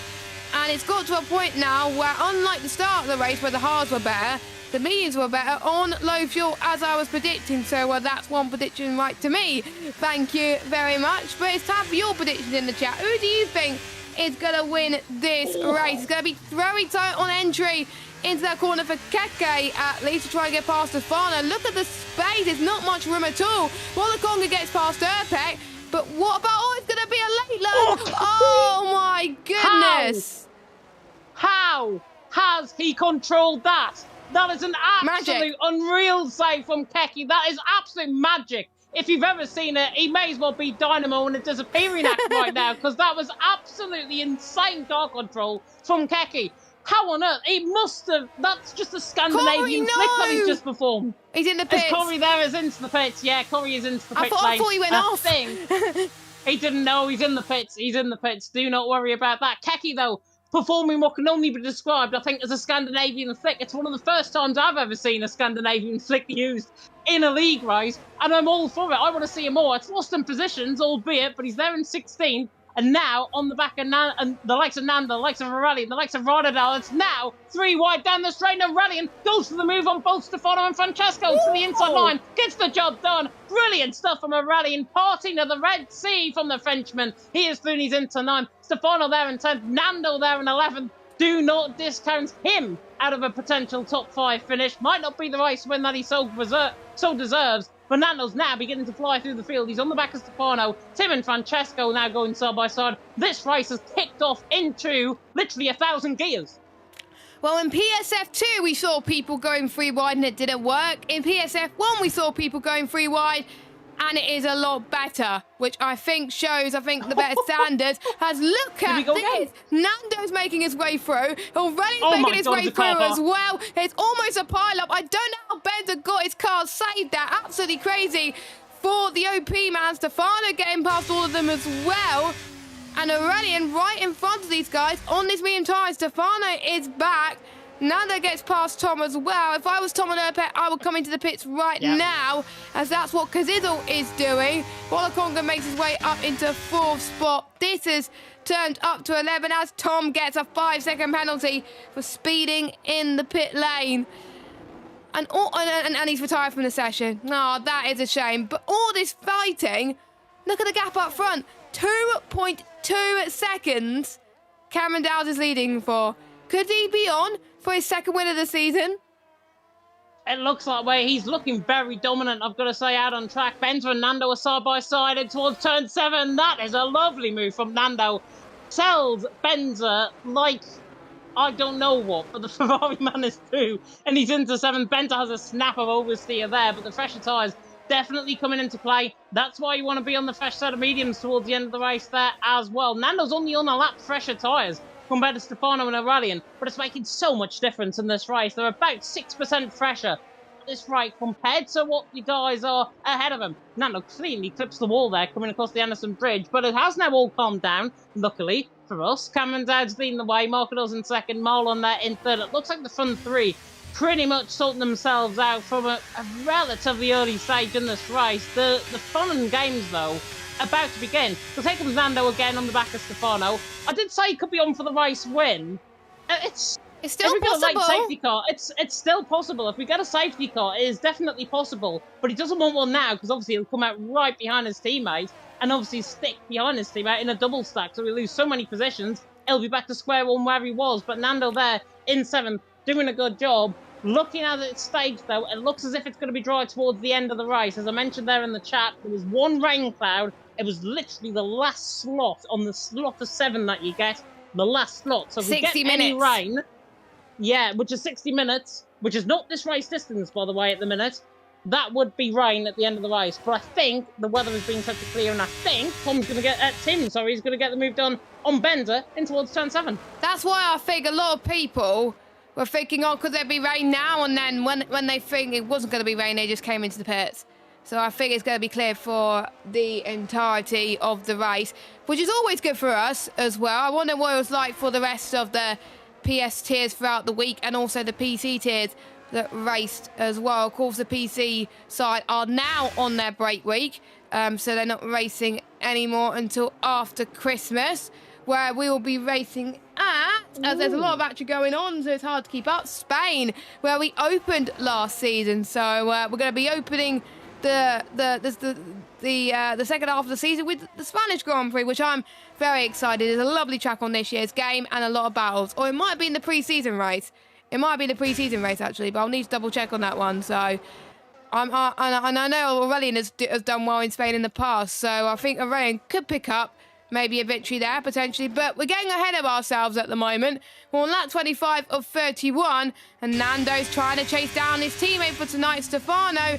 He's on a mission. He can still win this race, but he's got to make sure he doesn't make any more mistakes, and he's got a rain right in front of him for company. I'm watching Nando's ERS levels, and he hasn't got a lot to use at all. Same with Stefano. Stefano got a very squirmy on corner exit. Already as ERS, he's got more, so he can try and defend against the two prancing, halting Ferraris. As Ryan gets past Benza up into 9th spot, so he's doing a great job up there in the Aston Martin. Stefano trying to get past Nando to the inside as well. Nando cuts back onto the left-hand side, past the old Singapore sling. It's going to be very tight on entry through one of my favourite corners on the circuit. They just touch wheels a little bit. Be careful to not go off the track, lads. That was beautiful. I agree with that, James. Nando stays in, well, goes into 6th position, and it's now a medium 1, 2, 3, 4, 5, 6 for the rest of this race. I think Stefano's strategy looked good at the start. We thought he was going to win this one, but I think unless there's a safety car, Stefano is going to struggle to potentially get in the points, because the ones on the beams are definitely chasing him down. Yeah, definitely so. Tim's now on the back of him, running down the straight in towards turn 16 and 17.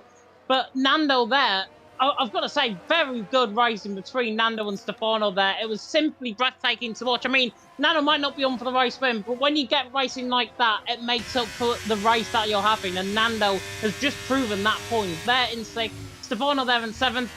Albeit, I think the Ferrari team principal, Frederick Vasseur, was probably watching with his head in his hands right now, but Nando there in 6th, managed to get through, no contact involved. That is how you race around in Singapore for absolute sure, as Tim now is setting his sights on the back of Stefano, the F7O man against the OP man. And the OP man, I think, is going to make light work here. Pulls the inside line. This should be easy for Tim to the inside line, and he gets the job done. Of course, Tim, the only reserve in the field tonight, apart from Stefano, of course, filling in from a Barak. Tim, of course, representing Alfa Romeo. Stefano's full-time, isn't he?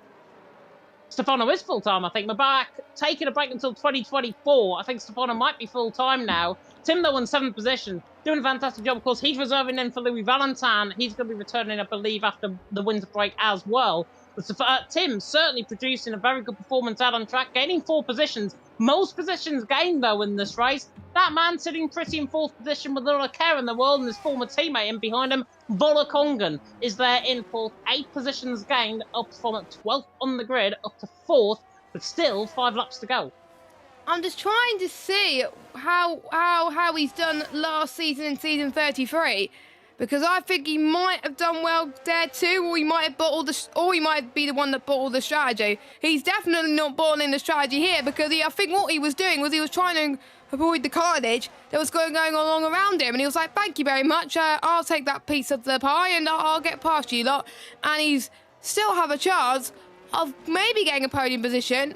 But I think he'll still be happy with 4th spot. I would be in this situation after the troubles he's had at the start of the race. Only had 1 retirement, of course, but everyone else is still making it through until the end of the race. Cameron Dow's pulling off another second over Marcados. I have to say, with Marcados, he's flying under the radar, but he's performed really, really well, made some great moves. Again, he's avoided the battles that was happening, and he was able to pull away from the rest of them. And this will be his best result this season. Last season was really, really good for him. He just missed out on the title. This season has been a bit meh for him, and this is the Marcados that we know and love. This is the Marcados where he struggled when he was starting in PSF1 in season 31. Then he picked up his form from the end of season 31 onwards, and he never looked back. But yeah, this is the Marcados that we know and love, who was fighting for podiums and for wins. Unfortunately, he's not going to get the win today, but definitely his best result of the season, and I think he should be very proud of that. Yeah, definitely so far. Not his... Yeah, so far, definitely. Not the shadow of his former self. I've got to say, this is the real Marcados we're seeing. The real Marlon that we're seeing, I think, as well. I know they're 5.7 seconds behind each other. Marcados is 4.3 behind Cameron Dowd.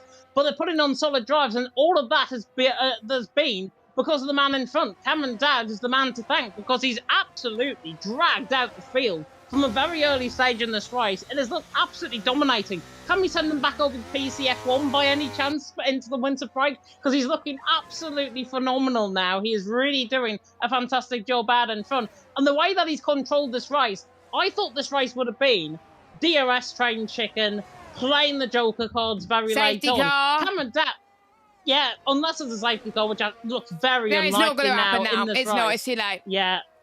It's going to be Phew. very, very unlikely that it does happen. But, oh, Nando nearly crashes the curb. There's a right on ball with him there, coming through the right-hand turn, the left-hand turn number 7. But Cameron Dowd has actually taken this race on a complete polar opposite to how I thought it would go, and he's dragged the field out. This is Cameron Dowd in... We're living in Cameron Dowd's world, and we're all for it, I think, right now. He's doing a fantastic job out in front. Marcados in second, can't keep up. Marlon in third, can't keep up. Volakongen in fourth, can't keep up. It's Cameron Dowd's world, and we're all living in it. Yeah, I think I remember you commentating on him when he was in F3 as well. I commentating on him during the F2 days as well, and he's a very great driver as well. I'm sure his dad will be very nervous once again. I think Dad, if your parent always watches you league race, I think my mum takes me esports about me very, very seriously.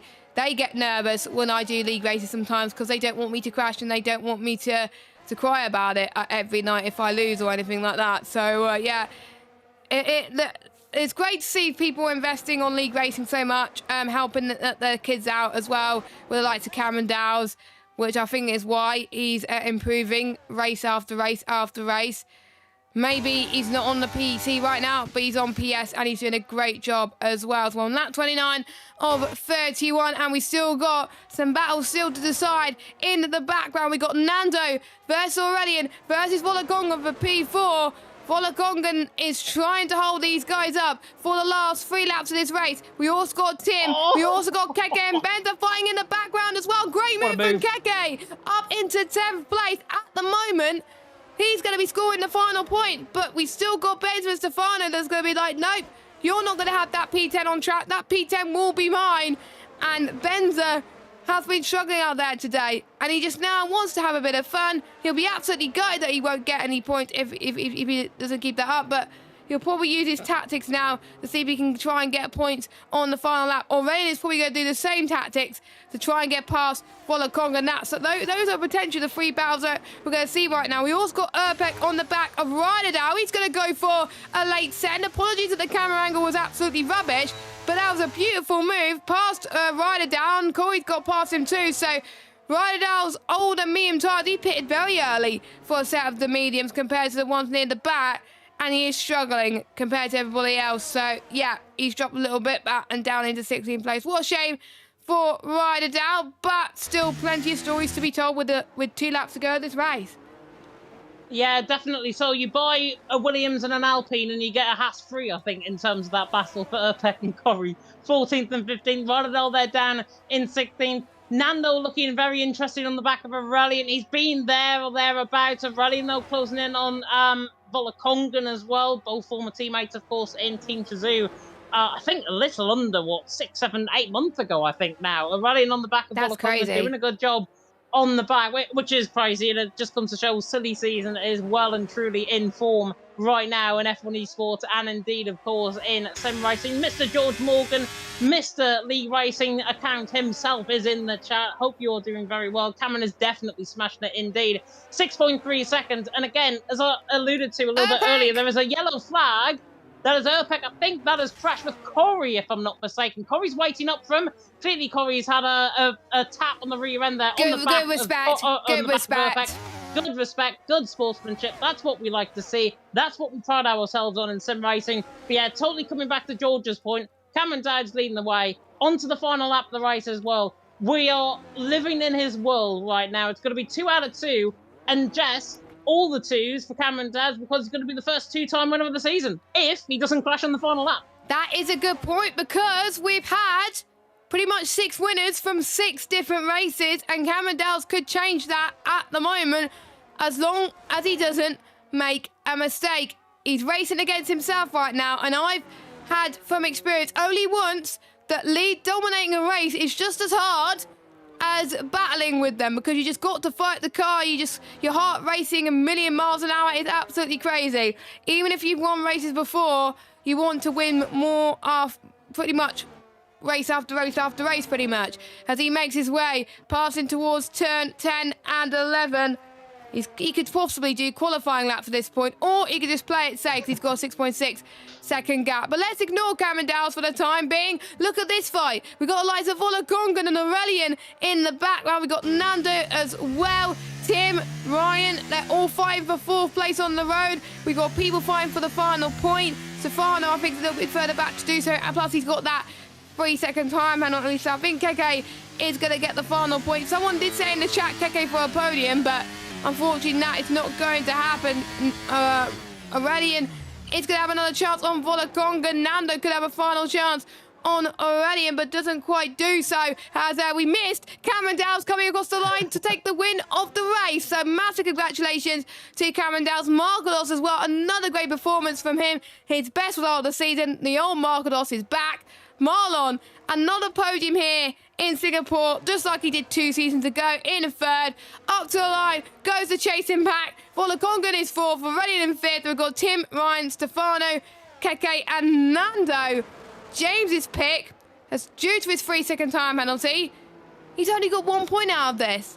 That is a shame for him, but he can redeem himself maybe in a couple of weeks' time as we head to Spain on the 8th of January, a day after my birthday, believe it or not. Thank God, by the way, that we have got a Christmas break coming up, because I definitely need to get Mystic Meg vibes, I think, after my prediction here tonight. Cameron Dowdes, though, out on top. At the end, we should not draw a line over his performance, because it was absolutely incredible. He did an utterly brilliant job out on track. He's the first 2-time winner of the season. He is now a championship contender. Let's just face it. He is a championship contender here, from being disqualified on his first ever race in PSF3 back in the day. And I was thinking, oh, this guy is pretty good. And he got disqualified because I think, if I'm not mistaken, there was something wrong with his car, something wrong with the setup. He joined in qualifying and he got disqualified because of that. But Cameron Dowdes now has put that completely back in his mind. And now this is the real Cameron Dowdes. He's faced against the likes of Jarno Opmeer. He's faced up against the likes of Nicholas Longe. He's faced up against the likes of Thomas Ronhaar, potentially in the future. It's going to be a big, big curve. And just think, this kid is 14. 14 is Cameron Dowdes.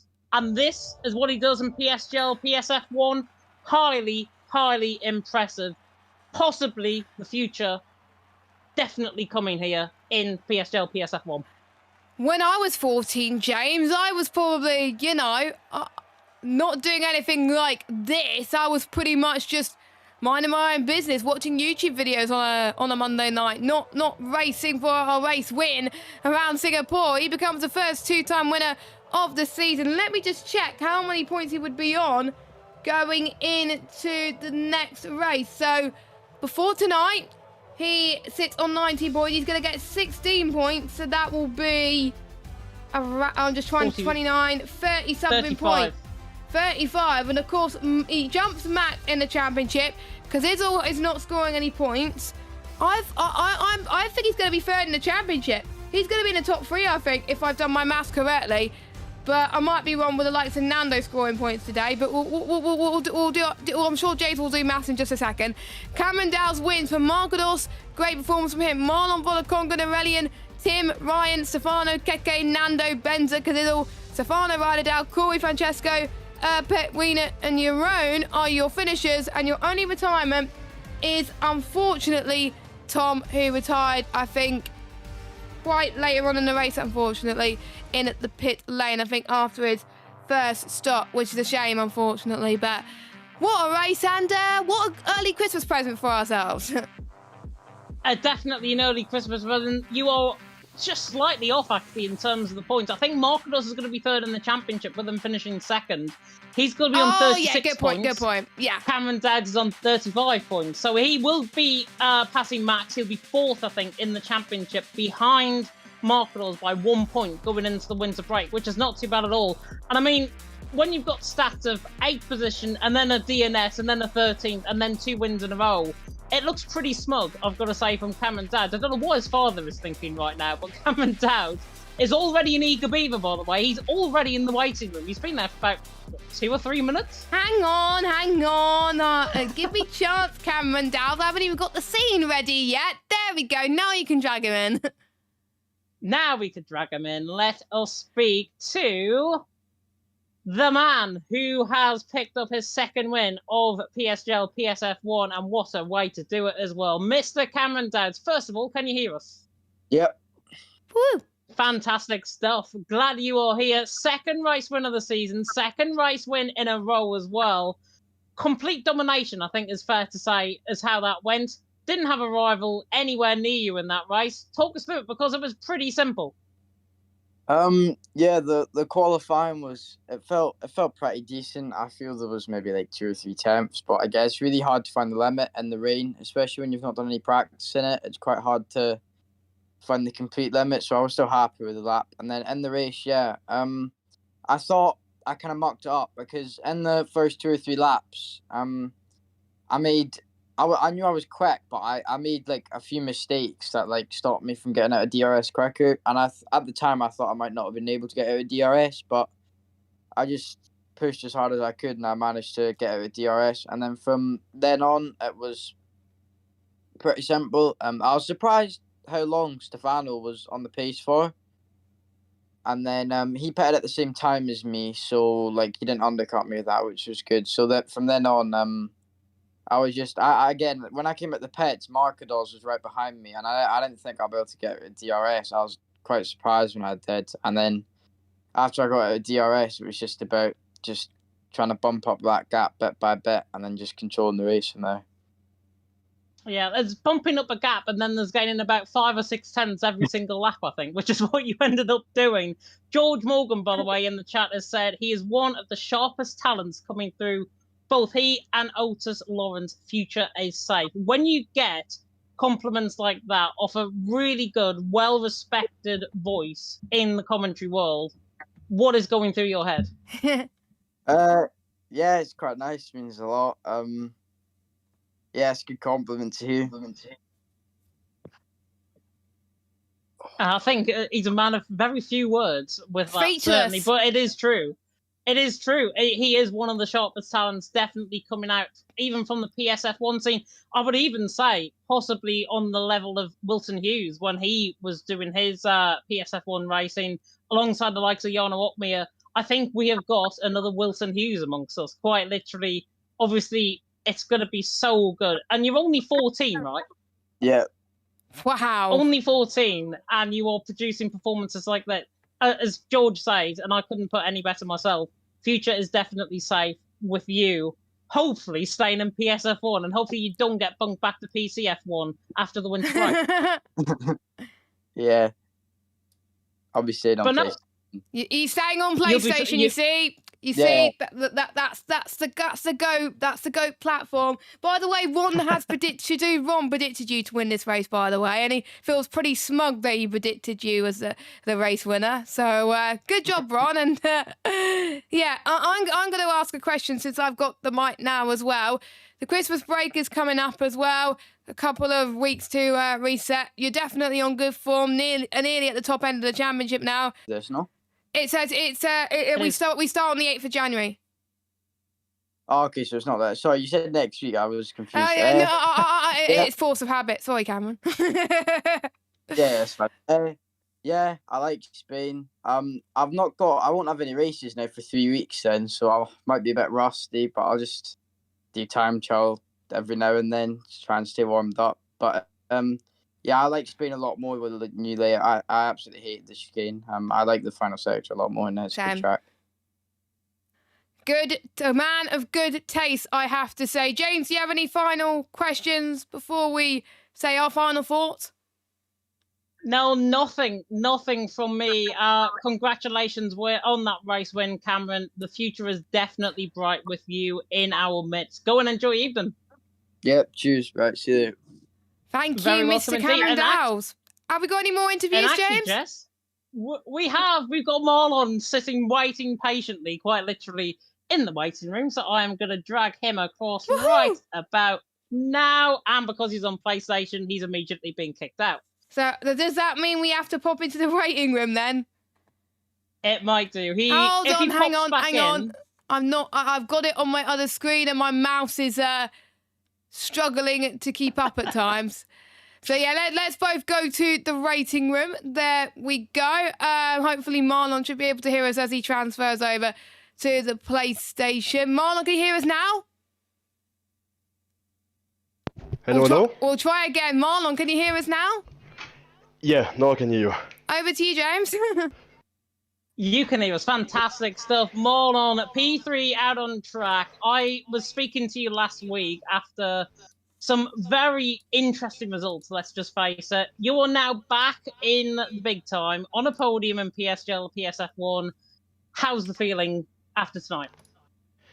Yeah, I'm feeling great. I mean, having all these bad races in the past and now getting the P3, I'm really happy with it. But I didn't quite expect it because I had no qualifiers at all, and the rain really saved me, as I'm pretty good in the rain this game. And yeah, it saved me, and the pace in the race was good. I couldn't match Marcos and Cameron, they were in the other league today. But yeah, getting the P3, I'm really, really happy with it. Yeah, you should be really happy with it. Obviously, you've had P2, I think, last season, or 2 seasons ago even, in season 33 around here. So you had some really good pace coming into tonight. Obviously, you were out of form coming into tonight as well, and I know fine well because you were mentioning that to me in DMs as well. But it's so good to see you actually on the podium once again. And that race you mentioned there, Cameron and Marcos were just in a different league. What was your feeling about getting that P3? Did you think you were going to get it? After the pit stops, yeah. I mean, I saw it in the stream, you saw it with Stefano. I mean, I feel like it's a bit my fault because I didn't left him much space, but I don't know why he stick his nose down the inside if he has the cold hard tires and has no grip at all. I mean, if I get the penalty for that, it would be deserved, but I don't think much. I have the 5-second gap to P4, which was important for me. That was my main goal, to get these 5 seconds. And but yeah, I saw he reset it as well to the track, so we will see. I apologized to him in the DM already. Yeah, there's not much I can do now, but yeah, in the end, P3 I think is deserved. Yeah, definitely. Yeah, I mean, accidents can and will happen, I think, in sim racing. It's just an absolute given. No race is ever going to be 100% perfect. Obviously, if anything come out from the stewards, we will inform you, of course, going after the winter break, going into Spain. Jess, speaking of Spain, any questions? Yeah, speaking of Spain, how are you feeling about that track? And also, because of your great result in Singapore, you seem to like Singapore. You had the crazy strategy in season 33. You got on the podium in season 35. You must love it too much. A, what do you think of Spain? And B, what are your title hopes going into the rest of the season now? You must be feeling very confident, right? Yeah, I mean, every race is difficult in this in PSGF run as the pace is really, really tight. Spain is normally a good track for me. My debut in the last game was pretty good there, even though I had a spin in the race. I still finished in a good position. I could have gone for a podium there. But yeah, I like the track. Let's see how it goes. But to go with a P3 into the winter break is really, really good. And that helps me with my confidence really much. As well in this league, as I'm, yeah, pretty unfortunate in a couple of races. As I was. Not the best. I think I have to say, just like I've talked about with Marcos and yourself, I think the old Marlon is definitely back. I saw your great form in the 24-hour event in the weekend, so I'm very happy that you picked up the same form in Singapore tonight. We'll let you go and enjoy the rest of your evening. Thank you, and thank you for the comms, as always. Really appreciate it, and I will watch the stream now. Oh, awesome. Awesome. Thank you very much. So that wraps up mostly everything in the stream so far. I think, shall we move back to our usual commentary box now? Because otherwise it's going to mess up the camera. So we will, I will drag James there. Right. Oh, I dragged myself in. I dragged myself in instead of you, James.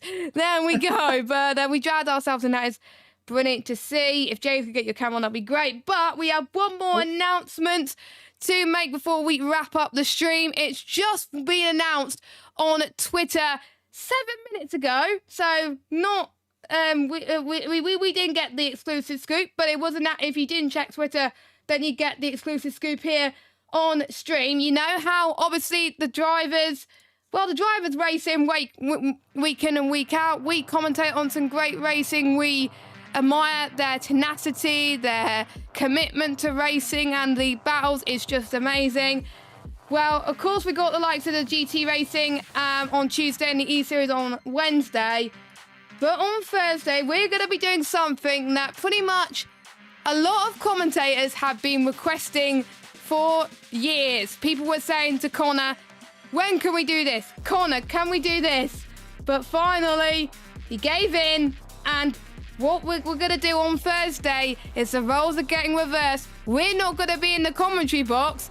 We're going to be out here on track for the Commentators' Cup this Thursday at 7 p.m. UK time. So you get to see myself, James, JGM as well, our other head of comms as well, racing, Nathan Richards. We've got Dan Field racing in here as well. I'm really excited for this one, but that does mean I have to get my butts into gear and beat you guys as well, because it'll be embarrassing if I lose to the rest of the PSGL crew. It's mainly season 34 and season 35 commentators, plus with one special guest that has been commentating on PSGL for quite a while, but we haven't seen him in the PSGL scene for quite a bit. He's going to make a guest appearance as well, but lineup to be announced in a couple of days. But what do you think of this, James? It's time to get our competitive things into gear, isn't it?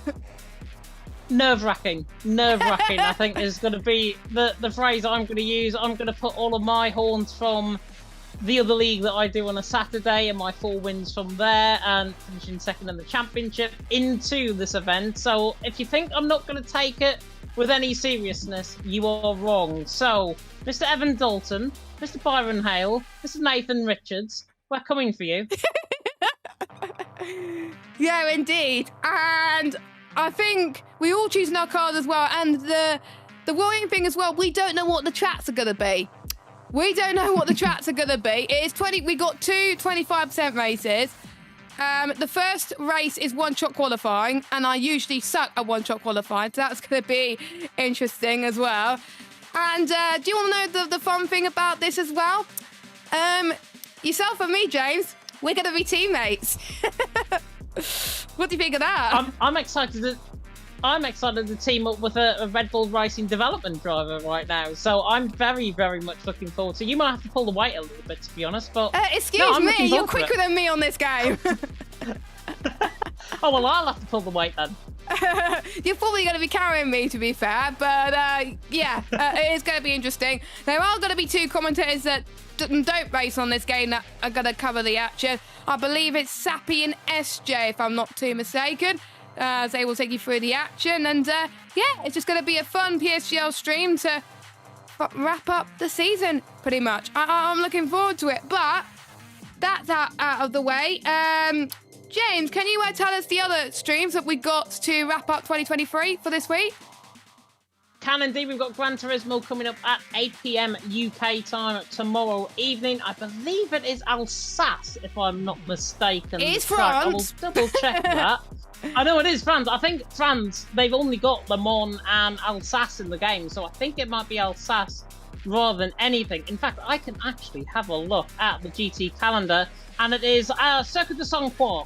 B Reverse is the actual track. One of my favourite tracks, actually, on the game. So definitely going to be interesting that. 8 p.m. UK time, of course, for that. And then we've got PSGL E-Series, of course, on Wednesday for our esports, already wrapping up the championship of Veloce Academy, looking to wrap up second. Can they do so with some very, very good teams in behind? I think it's a 3 or 4 way fight for second going into the final race of the season. You can tune in for that as well. I believe that is at 7 p.m. UK time on Wednesday, and that is with Mr. Nathan Richards and Mr. JGM, who is going to be taking you through the action. And what a pairing that is as well, considering they were part of the 24 Hours of F1 lineup at the weekend as well. And Nathan had to do a bit of singing as well. I had to as well. So but did you. Nathan had to sing twice. He was Elsa for, I think it was just after Singapore, I believe, that got cancelled. And then he was Bob the Builder. So... Nelsa. Nelsa is now his new nickname. He's gonna have that I'm on his calling birth him that certificate in on Thursday, 2024. by the way. I'm calling that on Thursday. Anyway, on that bombshell, we're going to wrap things up. Make sure you check out our title sponsor, GT Omega. 5% off all GT Omega products by using the code PSGL at checkout. They're doing a Christmas sale at the moment, so make sure you check that out if you want an early Christmas present. Beg to your parents if you can't afford it. Thank you very much. Make sure you like this video. Also, hit that subscribe button, hit that notification bell if you're new. Follow us on Twitter and Instagram at PremierSteamGL. Follow us on Discord as well. The drivers are going to take a well-earned break, and we are going to be racing back on the 8th of January around Spain. We've got Spain, Miami, Britain and Bahrain to round off the season. 4 rounds left. I don't know who's still leading the championship, but it's going to get even crazy from then on. But if you want to catch us on Thursday, 7 p.m. UK time for the commentators camp, where we'll be on the racetrack, make sure you cheer us on, not those PC players, because they're going to be absolutely sweating it. Just cheer on for us console players and we'll be good. Anyway, we're going to wrap things up. Have a good evening. We'll leave you with our title sponsors for one final time. We'll see you in 2024 for the final 4 rounds of the season, kicking it off with the Spanish Grand Prix. Goodbye.